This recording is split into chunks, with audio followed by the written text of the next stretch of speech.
Sabem por que as pessoas não recebem como deveriam o que pedem em oração? Elas vêm com um entusiasmo psicológico em vez de pelo sangue. Isso mesmo, venham pelo sangue. Querido Cordeiro moribundo, teu precioso sangue nunca perderá seu poder, até que toda a igreja resgatada de Deus seja salva para não mais pecar. É através disso que temos de vir o sangue derramado. Ela já oferecia o sangue derramado ao se aproximar de Jeová, sabendo que Deus não o receberia baseado em mais nada. Se você se aproxima dele hoje em nome de um bom homem, pago minhas dívidas, não engano o governo, pago meu imposto, faço tudo isso, sou bom vizinho. Mesmo assim, Deus nunca o ouvirá. Você diz, sou membro leal da igreja, dou dízimo do meu dinheiro, dei grandes ofertas para a igreja, sou uma coluna lá. Deus nunca o receberá, nunca mesmo. Você diz, bem, minha mãe foi uma boa mulher, meu pai foi um bom homem, meu avô foi pregador, faço tudo isso e nunca fiz isto, nunca roubei, nunca bebi, nunca fumei, nunca menti, nunca fiz essas coisas. Deus nunca o ouvirá. E não importa quem seja, quão ruim tenha sido, se vier pelo caminho provido por Deus através do sangue sacrificial, tomando e pondo a mão na cabeça de um cordeiro morto, de um cordeiro moribundo, é confessar seus erros e aceitá-lo, então Deus encherá sua alma com o Espírito Santo, queimando toda a iniquidade, carnalidade e tornando-o uma nova criatura. Jó, eu penso em Jó naquele dia como pai. Ele tinha uma porção de filhos, eram meio obstinados e ele sempre pensava nos filhos. Não seria muito melhor se todos os membros da igreja de Chicago tivessem esse mesmo tipo de ideia sobre seus filhos? Vocês não teriam delinquência juvenil. Não veriam esses tumultos raciais e, quero dizer, esses tumultos e coisas que tem por aqui hoje, atirando, matando, roubando, estupro e todas essas coisas. É porque as pessoas não se preocupam com os filhos. A primeira coisa que dizem, bem, eu os coloquei na creche da igreja quando pequenos, deixei o resto para a professora da escola dominical. E ela num baile, talvez a noite inteira, vem arrumada como algum tipo, como se fosse a um circo em vez de a uma igreja. E colocar seus filhos nas mãos de alguém assim? Mãe, que vergonha! Você deveria pôr essa criança que está necessitada aí e ler a Bíblia. Pôr as mãos na cabeça dela, clamar a Deus. Deus, sê misericordioso. Poupa minha filha, meu filho. Sim. Gosto muito de fazer isso, pegar minhas filhinhas, sim, colocá-las sentadas lá e ficam sentadas, seus olhinhos escutando ou seus ouvidos escutando e seus olhos observando. Eu lhes conto tudo sobre Jesus e como ele as ama e coisas assim. Elas se ajoelham junto à cadeira e oram como o restante de nós. É assim que queremos fazer, não é? É assim que muitos de vocês fazem, é o que se deve fazer. Já fui a muitas casas em que todas as crianças estão sempre reunidas para a oração em família. Deus abençoe essa família. Esse é o laço que une. Se vocês fizessem isso em casa, não haveria tantos casos de divórcio e coisas acontecendo como estão. Vocês teriam companheirismo uns com os outros.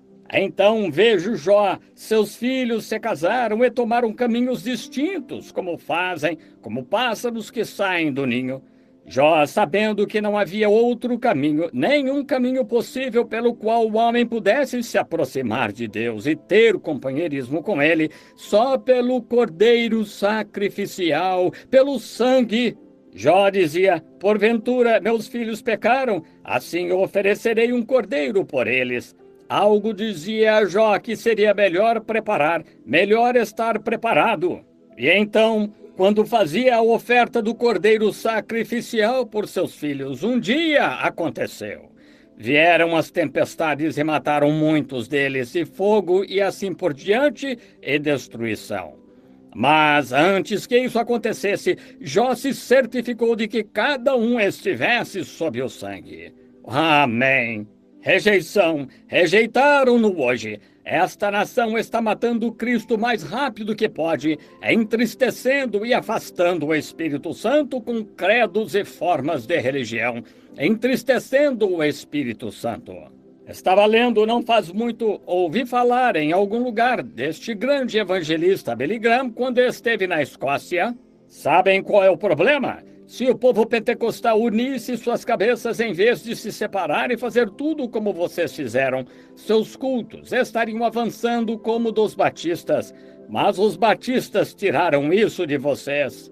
Isso mesmo. Eles estão tendo um reavivamento, conseguindo algo porque lançaram tudo o que tinham no altar. O profeta deles, e lá se foram. Eles o apoiam, mas hoje basta que se levante um das assembleias e acomoda uns 7.000, e eu tinha uns 7.000 em pé do lado de fora, e ele tinha uns 3.000. Troquemos. Então, quando fui vê-lo, achei que um garoto se levantaria, recitaria uma pequena rima infantil, Jesus bebezinho nascido em uma manjedoura. Mas quando vi aquele garotinho, foi diferente. Aquele garotinho mais ou menos dessa altura, eu nem mesmo sabia que era o pequeno Davi. Ele tirou o casaco, pegou um texto e pregou como um pregador. Deus estava mesmo com ele. Eu disse, aí está um garotinho que Deus enviou. Agora, se vocês, papais da igreja, se aproximarem dele, não deixarem que fique cheio de si e sair por aí com um monte de dinheiro, e se aproximarem dele e o influenciarem corretamente, ele salvará milhares de criancinhas. Mas eu estava lá no Oregon, em Grants Pass, Oregon, certa manhã, diante do irmão Hall e os demais, eu disse, observem, não vai funcionar. Eu disse a alguns do grupo, que tal convidarmos agora o pequeno Davi para vir a uma cidade como essa? Ora, disseram, ele é da unidade. Eu disse, não me importa o que seja, Deus está com ele. Bem, claro, agora as assembleias tiveram de arranjar um pequeno Davi e a Igreja de Deus arranjou um pequeno Davi. E, de repente, há milhares de pequenos Davis. Eles destruíram o próprio princípio que Deus estava tentando levar às crianças. Não conhecem o dia deles. O boi conhece a manjedoura do dono e a mula conhece sua estrebaria. Mas meu povo não tem conhecimento, disse Deus. Isso mesmo. Eles não conhecem o dia da visitação deles. É a coisa mais engraçada, ou a mais estranha, tentar fazer o povo de Deus ver o seu dia de visitação. Claro que começam a inventar isto ou aquilo, ou personalidades ou algo, e não sabem como lidar com isso.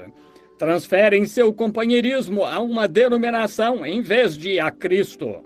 Então, quando já viu o que tinha feito, então, como ofereceu aquele sacrifício? A Bíblia disse que seus filhos foram congregados com ele. Agora, fazendo preparativos. Outro pensamento. Israel, quando eles tiveram companheirismo, observem o que fizeram. Antes da grande destruição vir, o anjo que destruiu suas terras, o anjo destruidor, a primeira coisa que aconteceu, Israel foi ordenado a pegar um cordeiro e matá-lo e colocar o sangue sobre a porta, e cada família entrar e comer aquele cordeiro. Companheirismo ao redor do cordeiro assado, comer o corpo do sacrifício morto que morreu no lugar deles. Deus disse, vendo eu sangue, passarei por cima de vós. O anjo da morte não pôde tocá-los porque o sangue do cordeiro estava sobre a porta. E eles estavam aqui dentro tendo comunhão, tendo companheirismo em volta do cordeiro. É assim em nosso coração, quando aplicamos o sangue do Senhor Jesus, tirando todo o pecado. Então podemos ter companheirismo, comendo a palavra de Deus em volta da mesa de Deus, tendo companheirismo nas coisas piedosas. Você prega cura divina, cada um deles em Cristo diz, amém, isso mesmo. Prega que devemos deixar de lado todo o pecado, malícia, contenda e tais. Amém, diz o verdadeiro crente, isso mesmo, tendo companheirismo em torno da palavra. Entendem o que quero dizer? Agora, sempre, o único lugar em que Deus já se encontrou, disse que se encontraria com o homem. Ele nunca prometeu se encontrar conosco em denominações. Ele nunca prometeu se encontrar conosco de qualquer outra maneira, mas através do sangue derramado.